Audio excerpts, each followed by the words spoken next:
Hello दोस्तों, स्वागत है आप सबका हमारे चैनल प्रेप अल्फ़ा में। प्रेप अल्फ़ा आप लोगों के लिए फ्री स्टडी मटेरियल लेकर आता है चैनल में। तो दोस्तों सब्सक्राइब कर लीजिए अभी और आगे बढ़ते हैं वीडियो में। हम जो है उत्तर प्रदेश पीसीएस प्रीलिम्स परीक्षा 2017 का ये सॉल्व पेपर करवा रहे हैं यूपी पीसीएस एग्ज़ाम के लिए, जो कि अभी 13 अक्टूबर को होने वाला है। तो ये रिवीजन सीरीज है, हम फास्ट फॉरवर्ड तरीके से बढ़ेंगे आगे। तो ध्यान से समझिएगा प्रश्नों को। स्टार्ट करने से पहले सिर्फ एक ही रिक्वेस्ट है कि अगर चैनल को सब्सक्राइब नहीं किया तो सब्सक्राइब कर लीजिए, बेल आइकन प्रेस कर लीजिए, वीडियो को लाइक कर दीजिए और दोस्तों में शेयर कर दीजिए। चलिए शुरुआत करते हैं अपने इस वीडियो की। पहला क्वेश्चन है हमारे सामने, ऋग्वेद के कई परिच्छेदों में प्रयुक्त अघन्य शब्द संदर्भित करता है किसको लिए? तो दोस्तों अघन्य का अर्थ होता है ना मारने योग्य, यानी ये गाय के लिए प्रयोग किया गया था ऋग्वेद में। ठीक, क्वेश्चन नंबर अपना दूसरा, निम्नलिखित में से किस शैलकृत गुफा में 11 सिरों के बोधिसत्व का अंकन मिलता है? तो इसका बिल्कुल सही जवाब है सी नंबर, कनेरी की गुफा, जो कि मुंबई शहर के पश्चिमी क्षेत्रों में बसे बोरीवली के उत्तर में स्थित है, यानी महाराष्ट्र में है कनेरी की गुफाएं। अजंता की गुफाएं भी महाराष्ट्र में है, एलोरा की गुफाएं महाराष्ट्र में, कार्ले की गुफाएं महाराष्ट्र में, सभी महाराष्ट्र की गुफाएं दी हुई हैं। क्वेश्चन नंबर तीसरा, निम्नलिखित कथनों पर विचार करना है। तो यहाँ पर देखिए पहला पॉइंट दिया, पश्चिमी गोदावरी जिले के गुंटू फल्ली में प्रारंभिक चैत्यगृह और बिहार चट्टानों को काटकर बनाए गए हैं। ये तो पॉइंट सही है। और दूसरा पॉइंट लिखा है कि पूर्वी दक्कन के चैत्य और बिहार साधारणतः चट्टानों को काटकर बनाए गए हैं। ये भी दोस्तों सही है, तो सी नंबर इसका बिल्कुल सही है। दोनों पॉइंट जो है सही दिए गए हैं। क्वेश्चन नंबर चौथा, सूची 1 का सूची 2 से मिलान करना है। यहाँ पर देख लेते हैं, तीर्थंकर और उनके जो है प्रतीक दिए गए हैं। आदिनाथ का जो प्रतीक था वो था सांड या बुल या वृषभ, ठीक है। मल्लीनाथ जो तीर्थंकर थे, इनका प्रतीक था जल कलश, ठीक है, वाटर जार। और पार्श्वनाथ का जो प्रतीक था वो था सर्प, और सम्भवनाथ के जो प्रतीक था वो था घोड़ा यानी अश्व। ठीक, क्वेश्चन नंबर आपका पांचवा, बराबर पहाड़ी की गुफाओं के विषय में निम्न में से कौन सा एक सही नहीं है? यहाँ पर 4 ऑप्शन है, एक गलत है और 3 सही है। तो यहाँ पर डी नंबर गलत बताया जाता है, ठीक है। बाकी सही जो है वो पढ़ लेते हैं। बराबर पहाड़ी पर कुल 4 गुफाएं हैं, ठीक है। इसके बाद बी ऑप्शन है, 3 गुफाओं की दीवारों पर अशोक के अभिलेख उत्कीर्ण है। और तीसरा पॉइंट है कि ये अभिलेख इन गुफाओं को आजीविकों को समर्पित होने का उल्लेख करते हैं। क्वेश्चन नंबर अपना 6 है, सूची 1 का सूची 2 से मिलान करना है। तो यहाँ पर देख लेते हैं, जो गंधार कला है वो जो है कुषाणों के समय में फली फूली। और जूनागढ़ शिलालेख का संबंध दोस्तों रुद्रदामन प्रथम से है। और मिलिंद पन्नों का संबंध दोस्तों मिनांडर से। और तक्षशिला लेख का संबंध दोस्तों किससे है? तो पथिक से। तो यहाँ पर इसका सी नंबर सही हो जाएगा। क्वेश्चन नंबर आपका नेक्स्ट है 7वां, 6ठी शताब्दी ईसा पूर्व का मत्स्य महाजनपद कहाँ स्थित था? तो मत्स्य महाजनपद दोस्तों राजस्थान में स्थित था, ठीक है। जो 16 महाजनपदों में से एक मत्स्य महाजनपद भी था, ये जो है राजस्थान में स्थित था। क्वेश्चन नंबर आपका 8वां, जौनपुर राज्य का अंतिम शासक कौन था? तो दोस्तों इसका सही जवाब है हुसैन शाह सरकी, ठीक है। जौनपुर का अंतिम शासक था। और जौनपुर शहर की स्थापना सुल्तान फिरोज तुगलक ने करवाई थी अपने भाई जौना खां। जौना खां का नाम था मोहम्मद बिन तुगलक, ठीक है। मोहम्मद बिन तुगलक की याद में फिरोज शाह तुगलक ने जौनपुर शहर की स्थापना कराई थी। सरकी वंश की स्थापना आपके ख्वाजा जहां ने करी थी। और अंतिम जो सरकी शासक था वो हुसैन शाह सरकी था, जिसको जो है बहलोल लोदी ने 1485 में हराया था और दिल्ली सल्तनत में इसको जौनपुर को मिला लिया था। क्वेश्चन नंबर 9वां, 1303 में काकतीय शासकों की सेना ने निम्न में से किसकी सेना को वारंगल में परास्त किया? तो सी नंबर इसका सही जवाब है, अलाउद्दीन खिलजी की सेना को काकतीय शासकों ने पराजित किया था सन 1303 में। क्वेश्चन नंबर आपका 10वां, अकबर के शासनकाल में दक्कन में निम्न पद्धतियों में से कौन सा भू राजस्व वसूली का प्रचलित आधार था? तो इसका बी नंबर बिल्कुल सही है, हलों की संख्या। ये जो भू राजस्व प्रणाली का एक प्रचलित आधार हुआ करता था अकबर के समय दक्षिण भारत में, ठीक है। क्वेश्चन नंबर आपका 11वां, निम्न विदेशी यात्रियों में से किसने जहांगीर के शासनकाल में भारत की यात्रा की थी? तो 4 ऑप्शन है, 4 में से किसने जहांगीर के समय में भारत की यात्रा करी थी? इसका बी नंबर सही है, फ्रांसिस्को पेलसर्ट, ठीक है। फ्रांसिस्को पेलसर्ट जो है भारत की यात्रा करने वाला जहांगीर के समय एक व्यक्ति था। यह एक डच फैक्ट्री का गुस्ताम था, मतलब डच यात्री था फ्रांसिस्को पेलसर्ट, ठीक है। कहाँ का यात्री था दोस्तों? डच यात्री था। क्वेश्चन नंबर आपका नेक्स्ट है 12वां, निम्नलिखित में से कौन सा युग्म सुमेलित नहीं है? मतलब एक युग्म गलत है, तो यहाँ पर डी वाला गलत है। लॉर्ड कॉर्नवालिस कह रहा है तृतीय आंग्ल मराठा युद्ध के समय में था, तो ये गलत है। जो तृतीय आंग्ल मराठा युद्ध हुआ उसके समय में दोस्तों कौन था? लॉर्ड हेस्टिंग, ठीक है, लॉर्ड हेस्टिंग हुआ करता था उस समय। और यहाँ पर देख लेते हैं जो सही है, हेक्टर मुनरो जो है बक्सर के युद्ध में था, जो कि 1764 में हुआ था। लॉर्ड हेस्टिंग जो था आंग्ल नेपाल युद्ध के समय में भी था और तृतीय आंग्ल मराठा युद्ध के समय में भी था। लॉर्ड वेलेजली जो है चतुर्थ आंग्ल मैसूर युद्ध के समय था। क्वेश्चन नंबर 13वां, किसने ईस्ट इंडिया कंपनी के बारे में यह टिप्पणी की थी? कंपनी एक असंगति है, परंतु यह उस व्यवस्था का भाग है जहां सब कुछ ही असंगत है। तो यहाँ पर बी नंबर ऑप्शन सही है, टीबी मैकाले इसका सही जवाब होना चाहिए। यहाँ पर जी लिखा हुआ है, जी की जगह टी इसका सही जवाब है, टीबी मैकाले। क्वेश्चन नंबर आपका 14, निम्नलिखित में से किन स्थानों पर डचों ने अपने व्यापारिक अड्डे स्थापित किए? तो डचों के व्यापारिक अड्डे दोस्तों सभी जगह स्थापित रहे। नागपट्टिनम, चिंसोरा, मछलीपट्टनम, सूरत, भरूच, आगरा, कोचीन, अहमदाबाद और पटना, सभी जगह डचों ने अपने व्यापारिक अड्डे स्थापित किए थे। क्वेश्चन नंबर आपका 15 है, कथन कारण का सवाल है, देख लेते हैं। कथन कहता है ब्रिटिश काल में सामान्यतः भारत का व्यापार संतुलन अनुकूल था, बिल्कुल सही है। कारण कहता है कि धन की निकासी का स्वरूप अप्रतिफलित निर्यात था। तो यहाँ पर ए और आर दोनों सही है, ए ऑप्शन सही है, और आर जो है ए की व्याख्या भी कर रहा है। क्वेश्चन नंबर आपका नेक्स्ट है 16वां, निम्नलिखित युगों में से कौन सा सुमेलित नहीं है? एक गलत है तो बताना है। तो यहाँ पर देख लेते हैं जो सही है। पाबना विद्रोह हुआ 1873 में, दक्कन में किसान विद्रोह हुआ 1875 में, सन्यासी विद्रोह होता है 1763 से 1800 के मध्य, और कोल विद्रोह जो होता है दोस्तों 1831 से 1832 के बीच में। क्वेश्चन नंबर 17, निम्नलिखित में से किस समाज सुधारक ने 1826 के जूरी अधिनियम का घोर विरोध किया था? जिसका बी नंबर सही है, राजा राम मोहन राय ने जूरी अधिनियम जो कि 1826 में आया था उसका घोर विरोध किया था। क्वेश्चन नंबर 18, निम्नलिखित में से किस वर्ष बंगाल के मिदनापुर जिले में जातीय सरकार की स्थापना की गई थी? जातीय सरकार या समानांतर सरकार, दोनों एक ही बात है दोस्तों। मिदनापुर पश्चिम बंगाल में सन 1942 में इसकी स्थापना करी गई। यहाँ पर 3 समानांतर सरकारें बनाई गई थी भारत छोड़ो आंदोलन 1942 के दौरान पूरे देश में। पहली थी तामलोक यानी मिदनापुर में 1942-1944 के बीच में। बलिया में चित्तू पांडे के द्वारा समानांतर सरकार बनाई गई अगस्त 1942 में, और सतारा महाराष्ट्र में सरकार बनी 1943 से 1945 के बीच में। क्वेश्चन नंबर आपका 19, निम्नलिखित में से किस केस की समस्त संसार में चर्चा हुई और अभियुक्तों के समर्थन में Albert Einstein, H.G. Wells, Harold Laski और रूजवेल्ट ने सहानुभूतिपूर्ण टिप्पणियां करी? जिसका सी नंबर सही है, मेरठ षड्यंत्र जो मुकदमा हुआ उसकी सभी पूरे विश्व में चर्चा हुई और उसकी सराहना करी। क्वेश्चन नंबर आपका 20वां, स्वतंत्र पूर्ण भारत में निम्न में से किसने केंद्रीय विधानसभा में स्वराज दल का समर्थन किया था? तो इसका सही जवाब है मोहम्मद अली जिन्ना, ठीक है। स्वराज दल की स्थापना चित्तरंजन दास और मोतीलाल नेहरू ने 1 जनवरी सन 1923 को करी थी इलाहाबाद में एक सम्मेलन के द्वारा, और जो है यहाँ पर स्वराज दल का समर्थन दिया था मोहम्मद अली जिन्ना ने। कहा? केंद्रीय विधानसभा में। स्वतंत्रता के पहले की बात है ये, स्वतंत्रता के बाद की बात नहीं है। क्वेश्चन नंबर 21, गोपाल कृष्ण गोखले ने किस वर्ष भारत सेवक मंडल या इंग्लिश में कहते हैं सर्वेंट ऑफ इंडिया सोसाइटी की स्थापना करी? इसका डी नंबर सही है, सन 1905 में। गोपाल कृष्ण गोखले जो कि गांधी जी के राजनीतिक गुरु भी माने जाते हैं, उन्होंने सर्वेंट ऑफ इंडिया सोसाइटी की स्थापना सन 1905 में करी थी। क्वेश्चन नंबर आपका 22 है, नीचे दिए गए कूटों का उपयोग करते हुए घटनाओं को सही कालक्रमानुसार निर्दिष्ट करना है।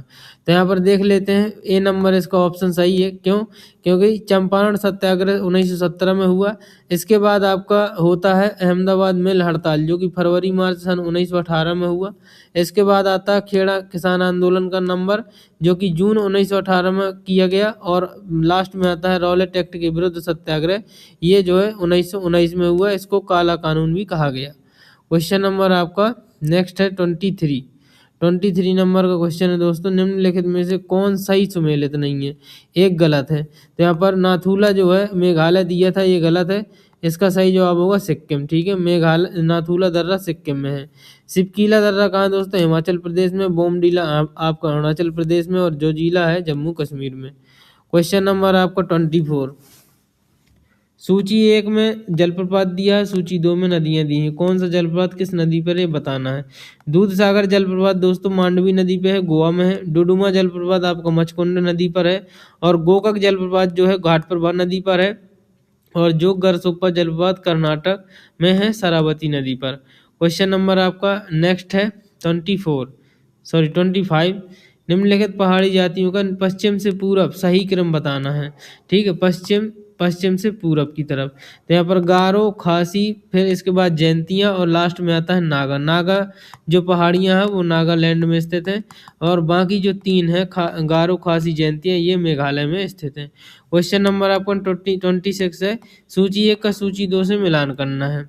यहाँ पर वन और उनसे संबंधित स्थान दिए गए हैं। जो उष्णकटिबंधीय वन है वो साइलेंट वैली केरल में पाए जाते हैं। शंकु वृक्ष जो वन है वो हिमाचल प्रदेश में पाए जाते हैं, मतलब ठंडे प्रदेशों में। कच्छ वनस्पति पाई जाती है दोस्तों सुंदरबन में। कच्छ वनस्पति के संबंध मैंग्रोव से है। यहाँ पर देख लीजिए लिखा हुआ मैंग्रोव वन, ये सुंदरबन में पाए जाते हैं पश्चिम बंगाल में। और पतझड़ वन पाए जाते हैं राजस्थान तरफ, यानी पूरे मैदानी भाग में। क्वेश्चन नंबर आपका 27। उत्तर प्रदेश में कितने कृषि जलवायु क्षेत्र हैं। तो इसका सही जवाब है सी, 9 जलवायु क्षेत्र उत्तर प्रदेश में है। क्वेश्चन नंबर 28 है। निम्नलिखित में से कौन सा योग में सही सुमेलित है। तो यहाँ पर देख लेते हैं, ए नंबर इसका सही जवाब है। 2, 3 और 4 ये सही सुमेलित है। यानी कि सबरीगिरी जो परियोजना है ये जल विद्युत परियोजना है। घाट प्रभा परियोजना दोस्तों ये सिंचाई परियोजना है। और रामगंगा परियोजना जो है ये बहुउद्देशीय परियोजना है।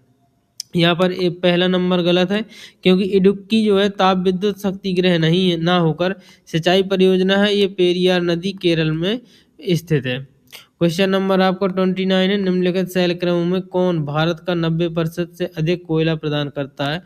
इसका डी नंबर बिल्कुल सही है। गोंडवाना क्रम की जो चट्टान है भारत का 90% कोयला उत्पादित करती हैं। क्वेश्चन नंबर 30वां है। निम्नलिखित लोहा एवं इस्पात कारखानों में से कौन कच्चे माल क्षेत्र के समीप नहीं है। तो जमशेदपुर, राउरकेला और दुर्गापुर ये सभी कच्चे माल के समीप है दोस्तों। जो सेलम है तमिलनाडु का, ये कच्चे माल की उपलब्धता से दूर है। इसका डी नंबर बिल्कुल सही होगा। क्वेश्चन नंबर आपका 31। सूची 1 का सूची 2 से मिलान करना है। सूची 1 में एल्यूमिनियम कंपनी दी गई है और सूची 2 में उनकी स्थिति। तो जो बाल्को है ये बाल्को दोस्तों कोरबा में है, कोरबा छत्तीसगढ़। हिंडाल्को कहाँ है, रेणुकूट में है। और इंडियन एल्यूमिनियम कंपनी ये दोस्तों हीराकुंड में है। और नालको आपकी कहाँ है, ये कोरापुट उड़ीसा में है। क्वेश्चन नंबर आपका नेक्स्ट है 32। भारत का सर्वाधिक गहराई वाला बंदरगाह कौन सा है। तो इसका यहाँ पर सी नंबर बिल्कुल सही है, पारादीप उड़ीसा। ये जो है भारत का सर्वाधिक गहराई वाला बंदरगाह है। यहाँ पर देखिए विशाखापट्टनम देश का सबसे गहरा प्राकृतिक बंदरगाह है। अगर प्राकृतिक में सबसे गहराई की बात आ जाए तो विशाखापट्टनम। Question number 33। कर्क रेखा निम्नलिखित में से किन राज्यों से होकर गुजरती है। तो यहाँ पर 4 ऑप्शन दिए गए थे। यहाँ पर देखिए गुजरात, छत्तीसगढ़, झारखंड और उत्तर प्रदेश। तो दोस्तों उत्तर प्रदेश से गुजरती नहीं, बाकी 3 राज्यों से गुजरती है। ठीक है, तो इसका कौन सा ऑप्शन सही होगा। तो ए ऑप्शन बिल्कुल सही हो जाएगा। अब यहाँ पर आप देख लीजिए, ये भारत का मैप मैंने बनाया था और ये आपकी ये जो है 23.5 डिग्री नॉर्थ कर्क रेखा है, उत्तरी अक्षांश कर्क रेखा है। ये सबसे पहले अगर हम पश्चिम से पूर्व की ओर चलें तो गुजरात, फिर इसके बाद राजस्थान, मध्य प्रदेश, छत्तीसगढ़, झारखंड, पश्चिम बंगाल, त्रिपुरा और मिजोरम, इन 8 राज्यों से गुजरती है। इन 8 राज्यों से गुजरती है, ये आप याद रख लीजिएगा। क्वेश्चन नंबर आपका 34। निम्नलिखित में से कौन सबसे बड़ा पठार है। तो यहाँ पर जो ऑप्शन दिए हुए हैं, कोलोराडो का पठार सबसे बड़ा पठार है। क्वेश्चन नंबर आपका 35। वर्षा की मात्रा निर्भर करती है। इसका बी नंबर सही है कि वायुमंडल में नमी कितनी है, इस पर वर्षा की मात्रा निर्भर करती है। Question number 36। निम्नलिखित में से कौन सा विशालतम हिमनद है। तो इसका डी नंबर बिल्कुल सही है। सियाचिन जो हिमनद है भारत का, ये जो है विश्व का सबसे विशालतम हिमनद में से एक है। क्वेश्चन नंबर 37 है। अधोलिखित में से कौन शीत महासागर धारा नहीं है। सर्दी मतलब कि ठंडी जलधारा नहीं है, गर्म है। तो यहाँ पर अगुलहास जो जलधारा है ये हिंद महासागर की गर्म जलधारा है। ठीक है, बाकी कनारीज, आयोसियो और हम्बोल्ट ये सभी ठंडी जलधाराएं हैं। क्वेश्चन नंबर अपना 38 है। लाल सागर एक उदाहरण है किसका। तो इसका सी नंबर बिल्कुल सही है, अक्षीय द्रोणी का उदाहरण है लाल सागर। ठीक है, लाल सागर अक्षीय द्रोणी का उदाहरण है। लाल सागर एक अर्ध संलग्न उष्णकटिबंधीय बेसिन है जो उत्तर पूर्व में अफ्रीका, पश्चिम और पूर्व से अरब प्रायद्वीप से घिरा हुआ है। क्वेश्चन नंबर 39 है, निम्नलिखित में से किसे वायुमंडल के प्राकृतिक संतुलन के लिए कार्बन डाइऑक्साइड की उपयुक्त सांद्रता मानी जाती है? तो कार्बन डाइऑक्साइड की जो उपयुक्त सांद्रता है वायुमंडल में 0.03% होना चाहिए। क्वेश्चन नंबर 40 है, निम्नलिखित में से किसे यूरोप की तेल राजधानी कहा जाता है? तो इसका बी ऑप्शन सही है, एबरडीन को। ठीक है, एबरडीन को यूरोप की तेल राजधानी कहा जाता है। क्वेश्चन नंबर अपना 41 है, ब्राजील में विशाल कहवा बागानों को क्या कहा जाता है? इसका डी नंबर बिल्कुल सही है, फजेंडा कहा जाता है ब्राजील में जितने भी कहवा बागान लगाए जाते हैं। क्वेश्चन नंबर 42, निम्नलिखित में से किस देश समूह की सीमा इजराइल से लगी हुई है? इजराइल से सटे हुए देश बताना है, तो ए नंबर बिल्कुल सही है, लेबनान, सीरिया, जॉर्डन और मिस्र। ये जो है चारों देश जो है यहाँ पर इजराइल की सीमा से सटे हुए हैं। क्वेश्चन नंबर 43, निम्नलिखित में से कौन सी नहर दक्षिणी जर्मनी में आंतरिक जलमार्ग के रूप में प्रयोग की जाती है? तो इसका बिल्कुल सही है, दक्षिणी जर्मनी में आंतरिक मार्ग के रूप में लुडविग्स नहर का प्रयोग किया जाता है। सी नंबर बिल्कुल सही है। क्वेश्चन नंबर 44, निम्नलिखित योगों में से कौन सही सुमेलित नहीं है? एक का सुमेलन गलत है, बाकी 3 सही है। तो यहाँ पर देख लेते हैं, देश और उनकी राजधानियां दी हुई हैं। जो गिनी बिसाऊ है उसकी राजधानी है बिसाऊ। ताइवान की राजधानी है दोस्तों ताइपेई, और निकारागुआ की राजधानी दोस्तों मानागुआ, और यहाँ पर मालदीव की राजधानी मलाबो दिया है, ये गलत है। जबकि मालदीव की राजधानी क्या है दोस्तों? तो ये है माले। क्वेश्चन नंबर आपका 45, सूची 1 का सूची 2 से मिलान करना है, देख लेते हैं। जो खार्तुम नगर है ये नील नदी के तट पर है। ब्रजावेले नगर ये जायरे नदी के तट पर है। रोटरडम आपका ये जो है राइन नदी के तट पर है। और पेरिस जो है आपका सीन नदी के तट पर है। क्वेश्चन नंबर 46, 2011 की जनगणना के अनुसार निम्नलिखित राज्यों में से किसमें अनुसूचित जनजाति की जनसंख्या का प्रतिशत उसके कुल जनसंख्या के प्रतिशत के हिसाब से न्यूनतम है? तो इसका ए नंबर बिल्कुल सही है, उत्तर प्रदेश। क्वेश्चन नंबर आपका 47, 2011 की जनगणना के अनुसार निम्न में से किस राज्य में जनसंख्या में कमी आई है? तो यहाँ पर ए नंबर बिल्कुल सही है, नागालैंड की जो राज्य की जनसंख्या है उसमें कमी आई है। क्वेश्चन नंबर 48, ये कथन कारण का सवाल है। कथन कहता है विश्व स्वास्थ्य संगठन WHO के अनुसार 1993 में विश्व में 16.5 मिलियन मृत्यु छुआछूत की बीमारियों के कारण हुई थी।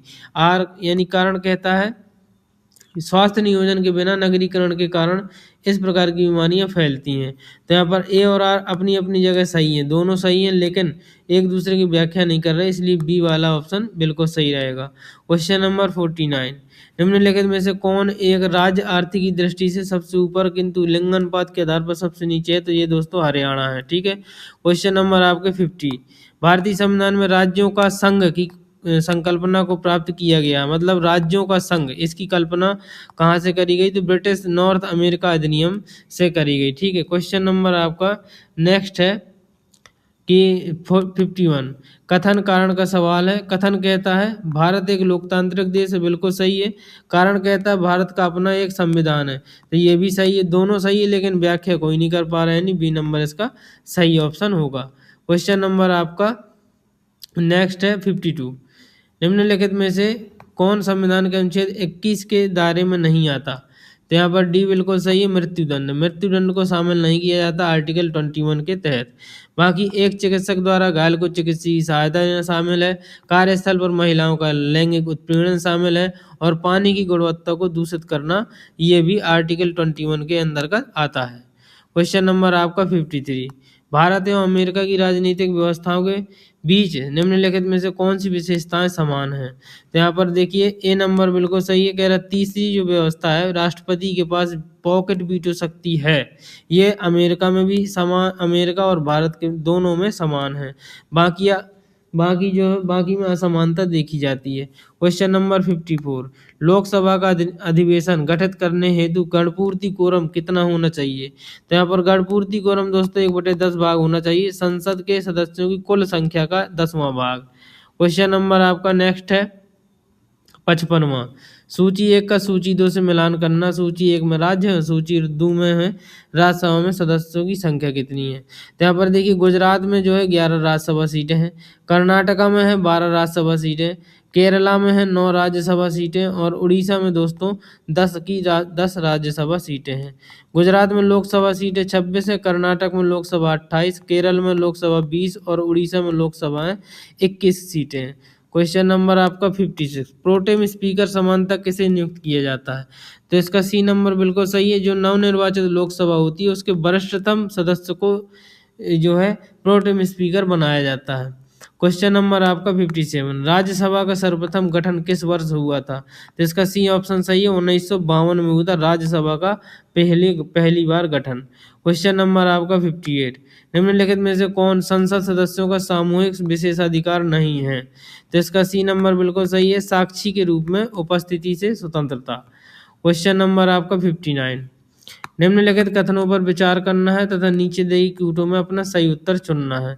तो यहाँ पर देखिए बताना क्या था कि कौन से कूट सही हैं। तो यहाँ पर दोस्तों 1 और 3 दोनों सही हैं। मतलब एक कहता है राज्यपाल को उच्च न्यायालय के न्यायाधीश की नियुक्ति का अधिकार नहीं है, बिल्कुल सही है, सिर्फ राष्ट्रपति नियुक्त कर सकता है। तीसरा कहता है उन्हें विधान परिषद में कुछ सदस्यों को मनोनीत करने का अधिकार है, ये बिल्कुल सही है। जिस टाइम पे एग्जाम कराया गया उस टाइम के हिसाब से ये सही है। हालांकि 104वां संविधान संशोधन से इस प्रकार के सभी मनोनीत करने वाले, चाहे वो विधान परिषद में हो या लोकसभा में हो, सबको समाप्त कर दिया गया। क्वेश्चन नंबर आपका है 60, राज्यसभा द्वारा संविधान के अनुच्छेद 249 के अंतर्गत पारित संकल्प के द्वारा संसद को राज्य सूची के विषय में राष्ट्रीय हित में विधि निर्मित करने का अधिकार दिया गया हो तो कब तक प्रवृत्त रहेगा। तो इसका सी नंबर बिल्कुल सही है, 1 वर्ष से अधिक नहीं जाएगा, 1 वर्ष तक ये जारी रह सकता है। क्वेश्चन नंबर आपका 61, निम्नलिखित में से कौन सरकारी आयोग का सदस्य था। इसका सी नंबर सही है, डॉक्टर SR सेन। ठीक है, सरकारी आयोग 1983 में आया, 3 सदस्यीय आयोग था। एक तो RS सरकारिया ही थे, ये जो है अध्यक्षता कर रहे थे, और दूसरे व्यक्ति थे V शिवरमन और डॉक्टर SR सेन। ये तीनों लोगों को मिलाकर 1983 में सरकारी आयोग का गठन किया गया था केंद्र राज्य संबंधों पर विचार करने हेतु। क्वेश्चन नंबर 62, निम्नलिखित में से कौन अंतर्राज्य परिषद का गठन करने के लिए अधिकृत है। अंतर्राज्यीय परिषद का गठन करने के लिए अधिकृत है दोस्तों, बी नंबर सही है, राष्ट्रपति। ये जो है संविधान का अनुच्छेद 263 राज्यों के मध्य परस्पर और केंद्र राज्यों के मध्य समन्वय के लिए अंतर्राज्यीय परिषद के गठन की व्यवस्था करता है। कौन, आर्टिकल 263। ठीक है, अंतर्राज्यीय परिषद का गठन। क्वेश्चन नंबर 63, निम्नलिखित में से कौन सा एक क्षेत्रीय परिषदों का लक्षण नहीं है। तो यहाँ पर ए नंबर बिल्कुल सही है, यह एक संवैधानिक संस्था है, ये गलत है। ठीक है, क्षेत्रीय परिषदें संवैधानिक संस्था नहीं होती हैं। बाकी सही कौन है, तो 5 क्षेत्रीय परिषदों की स्थापना राज्यों के पुनर्गठन अधिनियम 1956 के अंतर्गत की गई, ये सही है। और यद्यपि चंडीगढ़ राज्य नहीं है फिर भी क्षेत्रीय परिषद में शामिल किया गया है, ये भी सही है। और डी नंबर कहता है यह एक परामर्शदात्री संस्था है, तो ये भी बिल्कुल सही है। क्वेश्चन नंबर 64 है, कथन और कारण का सवाल है दोस्तों। कथन कहता है भारत में न्यायिक पुनरीक्षण का क्षेत्र सीमित है। कारण कहता है भारतीय संविधान में कुछ उधार की वस्तुएं हैं। तो यहाँ पर बी नंबर सही है इसका, कि कथन ए भी सही है, कथन आर भी सही है, लेकिन एक दूसरे की व्याख्या नहीं कर रहे। ठीक है, क्वेश्चन नंबर आपका 65, ये भी कथन कारण का सवाल है। कथन कहता है चुनाव की घोषणा होती राजनीतिक दलों को आदर्श आचार संहिता का पालन करना होता है, बिल्कुल सही है। कारण कहता है आदर्श आचार संहिता को संसद ने अधिनियमित किया था, तो ये गलत है। ठीक है, तो इसका मतलब हुआ ए सही और आर गलत है, यानी कि सी ऑप्शन बिल्कुल सही होगा। क्वेश्चन नंबर आपका नेक्स्ट है 66, सूची 1 का सूची 2 से मिलान करना है। यहाँ पर सीधे मिलान देख लेते हैं। जो 38वां संविधान संशोधन है ये न्यायिक पुनरीक्षण और शक्ति का परिसीमन से संबंधित है। 44वां संशोधन हुआ, संपत्ति के अधिकार को मौलिक अधिकार से हटा दिया गया और 300 के ए में जो है विधिक अधिकार बना दिया गया। 61वां संविधान संशोधन जो हुआ वो मताधिकार की आयु 21 वर्ष से घटाकर 18 वर्ष कर दी गई। और 42वां संविधान संशोधन जो हुआ उद्देशिका में पंथ निरपेक्ष शब्द को जोड़ा गया। पंथ निरपेक्ष, समाजवाद, इन सभी जो है शब्दों को जोड़ा गया था उद्देशिका यानी प्रस्तावना में। क्वेश्चन नंबर 67, भारतीय संविधान की तृतीय अनुसूची में निम्न में से क्या उपबंधित है? तीसरी अनुसूची की बात कर रहा है। तो पहला नंबर ठीक है, संघ के मंत्री के लिए शपथ, ठीक है, तीसरी अनुसूची में शपथ का प्रावधान दिया गया। और यहाँ पर देखिए और लिखा हुआ है कि उच्चतम न्यायालय के मुख्य न्यायाधीश द्वारा ली जाने वाली शपथ का ये भी है, शपथ जितनी प्रकार की भी हैं सभी जो है अनुसूची 3 में दी गई हैं। क्वेश्चन नंबर आपका नेक्स्ट 68, निम्नलिखित में से कौन सम्मिलित नहीं है? तो एक सम्मेलन नहीं हो उसको बताना है, तो डी नंबर गलत है दोस्तों, ठीक है, बाकी सही है। सांकेतिक प्रस्ताव यानी बजट की मांग में से 100 रुपये कम कर दिए जाएं। मितव्ययता प्रस्ताव मतलब बजट की मांग में से एक निर्दिष्ट राशि घटा दी जाए। और यहाँ पर नीति अनुमोदन प्रस्ताव यानी बजट की मांग को घटाकर 1 रुपया कर दिया जाए। क्वेश्चन नंबर आपका 69, भारत सरकार द्वारा आरंभ की गई निम्नलिखित योजनाओं को समयानुसार व्यवस्थित करना है। तो सीधे डायरेक्ट इनका टाइम पीरियड देख लेते हैं। जो सुकन्या समृद्धि योजना है दोस्तों, ये 22 जनवरी 2025 को आई थी। बेटी बचाओ बेटी पढ़ाओ योजना की को योजना है, को स्कीम है, ये मान लीजिए सुकन्या समृद्धि योजना 22 जनवरी सन 2015। अटल पेंशन योजना कब आई? तो 9 मई 2015 को। मेक इन इंडिया प्रोजेक्ट जो आया 25 सितंबर 2014 को। और प्रधानमंत्री जन धन योजना ये 28 अगस्त 2014 से चालू करी गई। क्वेश्चन नंबर आपका 70, सामाजिक सुरक्षा अधिनियम 2008 के अंतर्गत प्रारंभ की गई राष्ट्रीय स्वास्थ्य बीमा योजना आच्छादित करती है किसको? तो सी नंबर बिल्कुल सही है, केवल असंगठित क्षेत्र के श्रमिकों को आच्छादित करती है ये राष्ट्रीय स्वास्थ्य बीमा योजना, जो कि सामाजिक सुरक्षा एक्ट 2008 के अंतर्गत आच्छादित की गई है। क्वेश्चन नंबर 71 है, 11वीं योजना के दौरान शिशु मृत्यु दर को कम करने का लक्ष्य था। तो यहाँ पर देखिए 28 बच्चे जो है प्रति 100 जनों पर ये जो है शिशु मृत्यु दर कम करने का लक्ष्य रखा गया था। क्वेश्चन नंबर 72, ये जो है करंट का क्वेश्चन है, इसको नहीं देखा जाएगा, ठीक है। बाकी 73 है, निम्न योजनाओं में से विचार करना, उन्हें आरंभ होने कालक्रम अनुसार व्यवस्थित करना, 73 नंबर का है। देख लेते हैं प्रधानमंत्री जन धन योजना 28 अगस्त 2014 को आई, ठीक है। इसके बाद digital gender Atlas for advancing girls education in India जो है योजना 9 मार्च 2015 को आई। और प्रधानमंत्री सुरक्षा बीमा योजना ये 9 मई 2015 को। और मुद्रा बैंक योजना 8 अप्रैल सन 2015 को।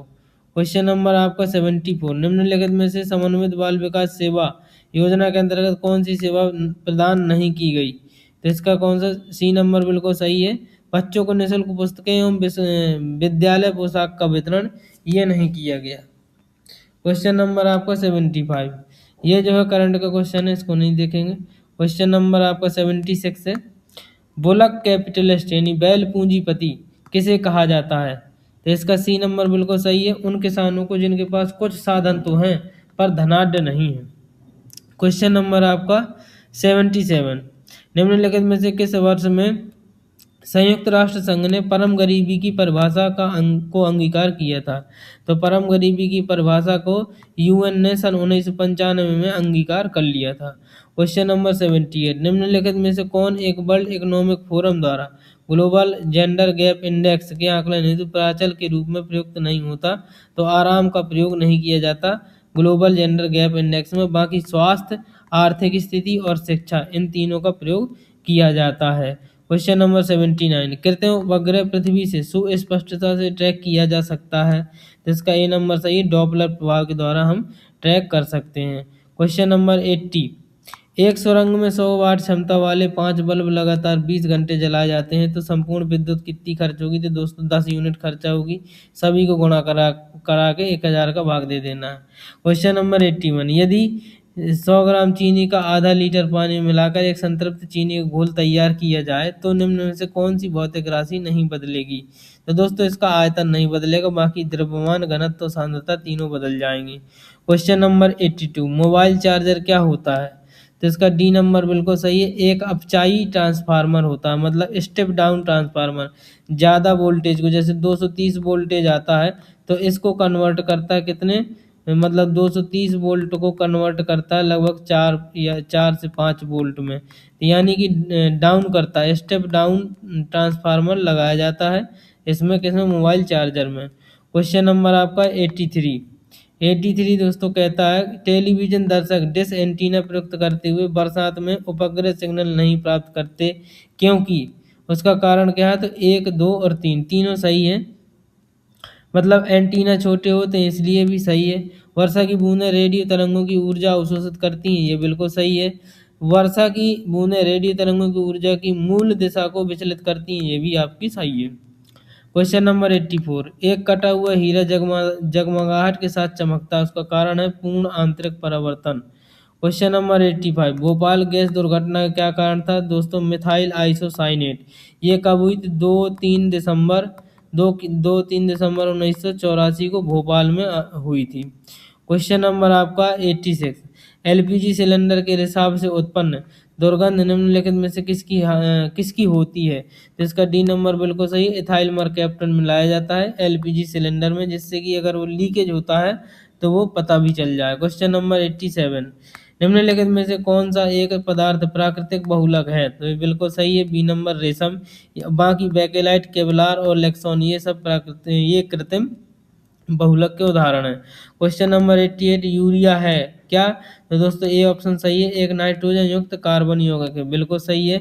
यूरिया में नाइट्रोजन भरपूर पाया जाता है, तो ए नंबर इसका बिल्कुल सही जवाब है। क्वेश्चन नंबर 89, निम्नलिखित में से कौन सा कार्बनिक अम्ल अंगूर, इमली और केला के प्रचुर मात्रा में विद्यमान रहता है?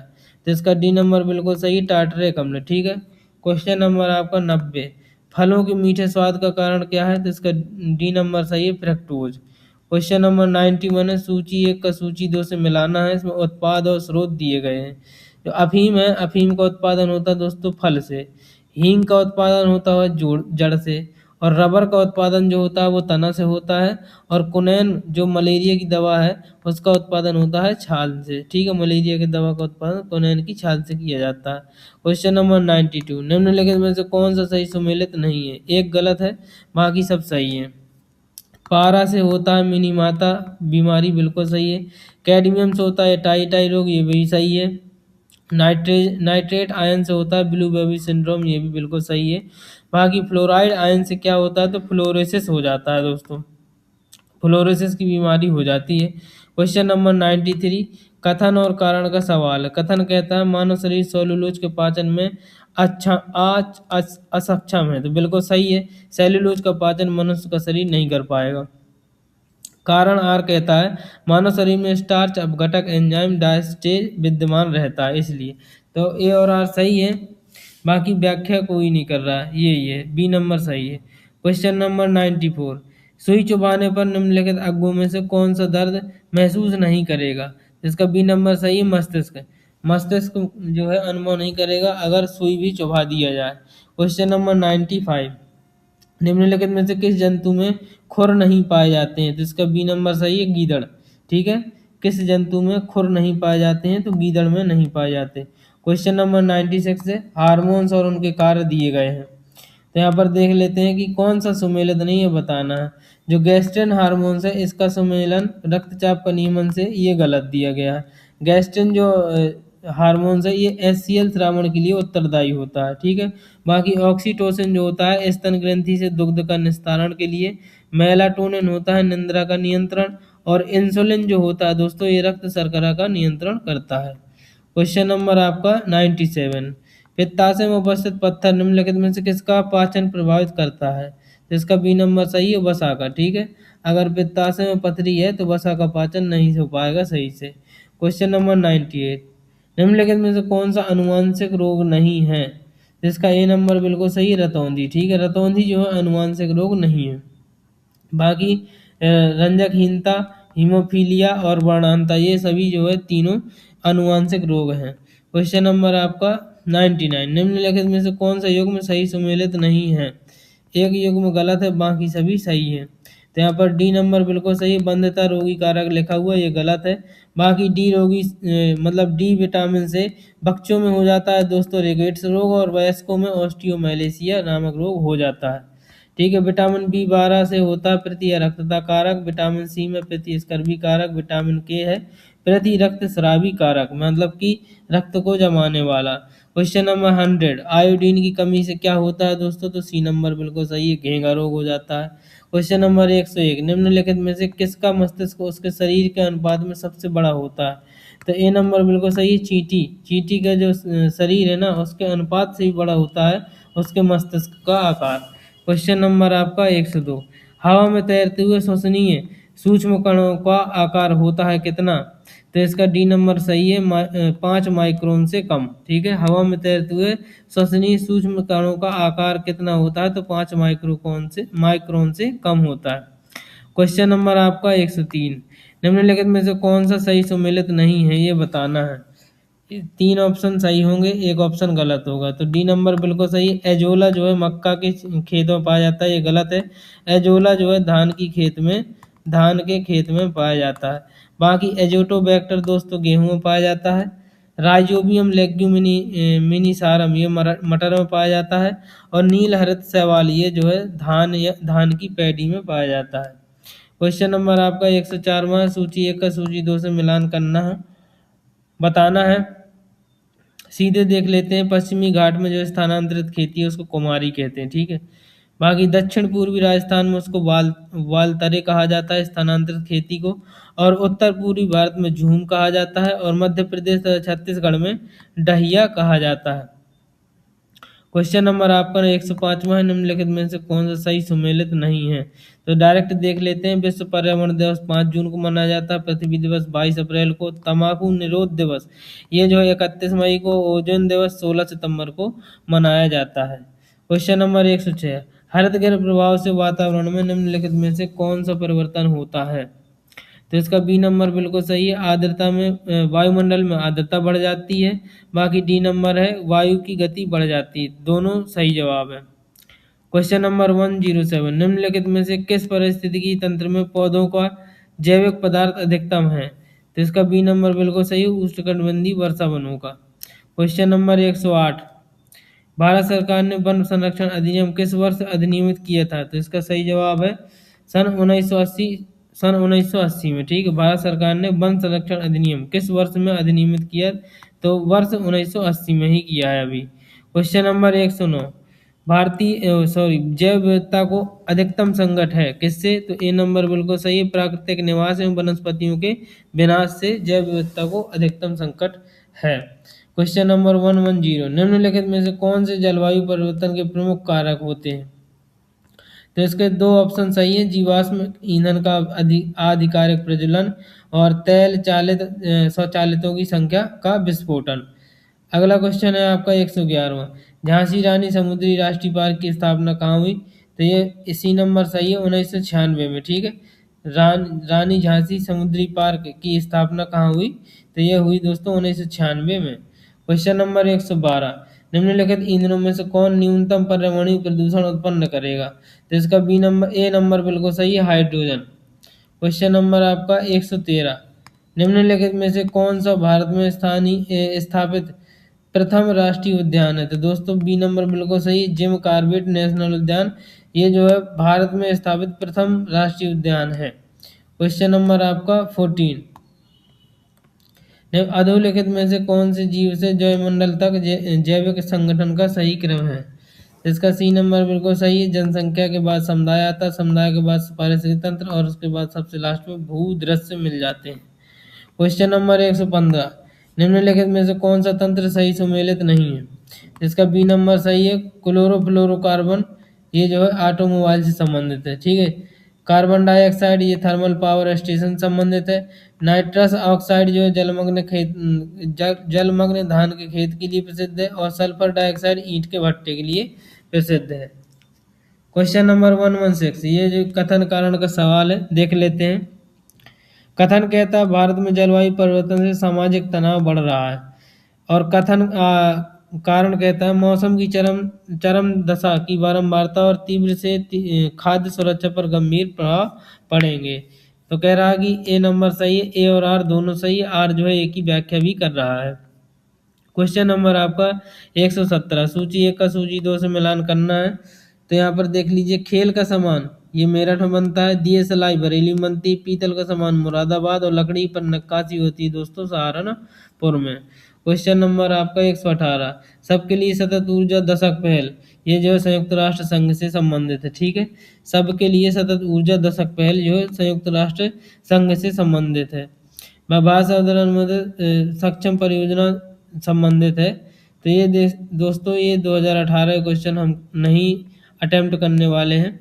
बाकी देख लेते हैं, कोई अगर स्टैटिक जीके मिल जाएगा तो वहाँ से उसको उठा लिया जाएगा, नहीं तो बाकी जो है आप हर महीने का वीडियो भी देख सकते हैं हमारे चैनल के माध्यम से। तो यहाँ पर 124 नंबर क्वेश्चन, यहाँ पर भी ये करंट अफेयर्स का क्वेश्चन है। यहाँ पर देख लेते हैं 126 नंबर क्वेश्चन, ऊर्जा गंगा परियोजना के लिए निम्नलिखित में से कौन से कथन सही है। तो यहाँ पर 3 कथन दिए गए हैं, 2 कथन दोस्तों सही है, 1 नंबर और 2 नंबर। ऊर्जा गंगा परियोजना जो है यह गैस पाइपलाइन परियोजना है और इसे अक्टूबर 2016 में प्रारंभ किया गया था। ठीक है, क्वेश्चन नंबर अगला है, देख लेते हैं। नेक्स्ट क्वेश्चन है आपका, हाँ, ये सूची 1 का सूची 2 से मिलान करना था, इसमें कौन सा सुमेलित नहीं ये बताना था। 127 नंबर क्वेश्चन है। तो डी ऑप्शन गलत है, स्वच्छ भारत मिशन का संबंध शुद्ध पेयजल से, ये गलत है। बाकी देखिए उदय योजना का संबंध विद्युत वितरण करने वाली कंपनियों का वित्त पोषण से है।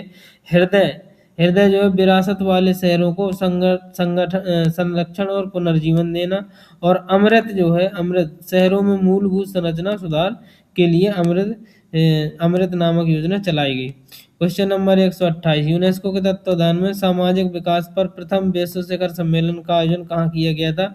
सन 1995 में किया गया दोस्तों, कोपेनहेगन में। क्वेश्चन नंबर आपका 129, निम्नलिखित में से कौन सा देश फीफा का मेंबरशिप, ये करंट का क्वेश्चन है, ये भी करंट का क्वेश्चन है दोस्तों। जितने भी करंट के क्वेश्चन रहेंगे उनको मैं टच नहीं करूंगा, क्योंकि मेरा मानना है कि सब नई करंट अफेयर्स आएगी और आप जाकर वीडियो देख सकते हैं। जनवरी से लेकर जुलाई तक के करंट अफेयर्स मैंने अपलोड कर दिए प्रेप अल्फा नामक चैनल में। प्रेप अल्फा में जाइए, सब्सक्राइब कीजिए और पूरी प्लेलिस्ट बनी हुई है मंथली करंट अफेयर्स की, उसको देख डालिए। 136 नंबर क्वेश्चन कहता है, निम्नलिखित में से किस राज्य में जापानी इंसेफेलाइटिस अनुसंधान केंद्र स्थापित किए जाने वाला है। तो इसका बी नंबर सही है, उत्तर प्रदेश में। ठीक है, क्वेश्चन नंबर 137, भारत का सबसे बड़ा माने जाने वाला वैश्विक कौशल पार्क की आधारशिला जुलाई 2017 में कहाँ रखी गई। तो सी नंबर बिल्कुल सही है, भोपाल में रखी गई थी। क्वेश्चन नंबर 138, जून 2017 में मानव संसाधन विकास मंत्रालय द्वारा गठित राष्ट्रीय शिक्षा नीति पैनल के अध्यक्ष कौन है। तो 138 का यहाँ पर देखिए कस्तूरी रंजन इसके अध्यक्ष हैं, सी ऑप्शन बिल्कुल सही है। क्वेश्चन नंबर 139, मई 2017 में उद्घाटन किए गए ढोला सादिया पुल की लंबाई कितनी है। तो यहाँ पर डी नंबर सही है, 9.15 किलोमीटर है, 9.15 किलोमीटर धोलिया सादिया पुल की लंबाई है। अरुणाचल प्रदेश के धोला गांव और असम के सादिया गांव में जाके ये मिल जाता है, ब्रह्मपुत्र नदी पर स्थित है, लोहित नदी को पार करता है। क्वेश्चन नंबर 140 है, भारत की प्रथम सेमी हाई स्पीड ट्रेन तेजस कहाँ चलेगी। तो सी नंबर बिल्कुल सही है, मुंबई तथा करमाली के बीच में चलाई जाएगी। पहली सेमी हाई स्पीड ट्रेन तेजस है, ये मुंबई और करमाली के बीच में चलाई जाएगी। क्वेश्चन नंबर 141, शंघाई सहयोग संगठन का शिखर सम्मेलन जिसमें भारत को पूर्ण सदस्य के रूप में शामिल किया गया और संपन्न हुआ। तो इसका डी नंबर सही, अस्ताना में संपन्न हुआ था। क्वेश्चन नंबर आपका नेक्स्ट है, यहाँ पर देख लेते हैं। ये सभी जो है करंट के क्वेश्चन है, इनको मैं टच भी नहीं कर रहा। ठीक है, बाकी तो आप जाइए वीडियो देख लीजिए प्रेप अल्फा चैनल में, बहुत कम समय में हमने ज़्यादा मटेरियल देने का प्रयास किया है। ठीक है, तो एक बार जाकर चेकआउट जरूर कर सकते हैं। अब यहाँ पर देख लेते हैं आज का 150वां क्वेश्चन है लास्ट में इस पेपर का, सन 2017 के सॉल्व पेपर का, यूपीपीसीएस सॉल्व पेपर का। सूची 1 का सूची 2 से मिलान करना है। तो यहाँ पर डायरेक्ट मिलान देख लेते हैं। वन अनुसंधान संस्थान ये देहरादून में है, भारतीय चारागाह चारा अनुसंधान संस्थान ये झांसी में है, केंद्रीय शुष्क क्षेत्र अनुसंधान संस्थान जोधपुर में है और भारतीय कृषि अनुसंधान संस्थान दोस्तों ये नई दिल्ली में है। तो ये रहा दोस्तों 2017 का। ठीक है, 2017 यूपीपीसीएस प्री का सॉल्व पेपर। अगर वीडियो अच्छा लगा हो तो प्लीज़ लाइक कर दीजिएगा, शेयर कर दीजिएगा और चैनल अभी तक सब्सक्राइब अगर नहीं किया है तो प्लीज़ सब्सक्राइब कर दीजिए।